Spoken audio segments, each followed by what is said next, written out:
আসসালামু আলাইকুম দর্শক। পিআর পদ্ধতি দাবির উদ্দেশ্য হচ্ছে নির্বাচনকে বানচাল বা বিলম্ব করা, এমনটি দাবি করেছেন সালাউদ্দিন আহমেদ, বিএনপির স্থায়ী কমিটির সদস্য। এবং তিনি আরেকটা কথা বলছেন যে নির্বাচন বাংলাদেশের প্রেক্ষাপটে পিআর নির্বাচন সম্ভব না।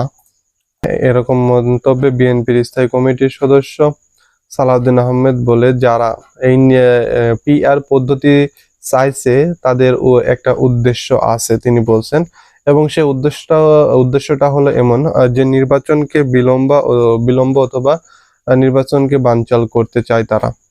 তিনি এরকম একটা মন্তব্য করেন এবং তিনি শনিবার একটা আন্তর্জাতিক মাতৃভাষা ইনস্টিটিউট আয়োজিত একটা অনুষ্ঠানে তিনি এ ধরনের কথাবার্তা বলেন এবং তিনি এই বিষয়ে বলছেন যে বাংলাদেশের প্রেক্ষাপটে আর কি পিআর নির্বাচন সম্ভব না, এরকম একটা কথা বলছেন।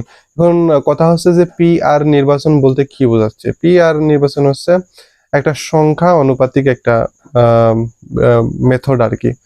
সেই মেথডে হচ্ছে যারা বেশি পার্সেন্টেজ পাইবে নির্বাচনে ভোটে, তারাই হলো সংসদে বেশি আসন পাবে।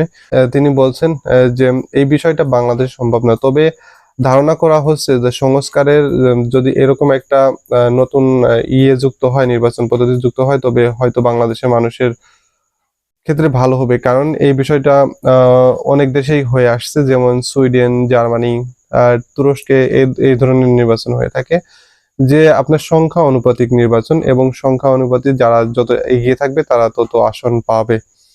তো এই বিষয়টা হলে মনে হয় ভালো হবে। তবে এই যে নির্বাচনটা, তবে বিএনপি বলছে যে আমরা এই বিষয়ে এর আগেই জানিয়েছে, আমরা এই বিষয়ে একমত না। বিএনপি সালাউদ্দিন সাহেব তিনি এই বিষয়ে একমত না, আগেই জানিয়ে দিয়েছেন। এবং তারা বলছেন যে পিআর নির্বাচন বাংলাদেশের সম্ভব না। তো এই বিষয়ে যদি ডিটেলসলি জানতে চান যে পিআর নির্বাচন কি, পিআর সুবিধা অসুবিধা সব বিষয়ে আমি আরেকটা ভিডিও করতে পারি। তো আপনারা যদি কমেন্টে জানিয়ে দেন তাহলে আমি আরেকটা ভিডিও করব। আর ভিডিওটি ভালো লাগলে চ্যানেলটিকে সাবস্ক্রাইব করে রাখবেন। ধন্যবাদ।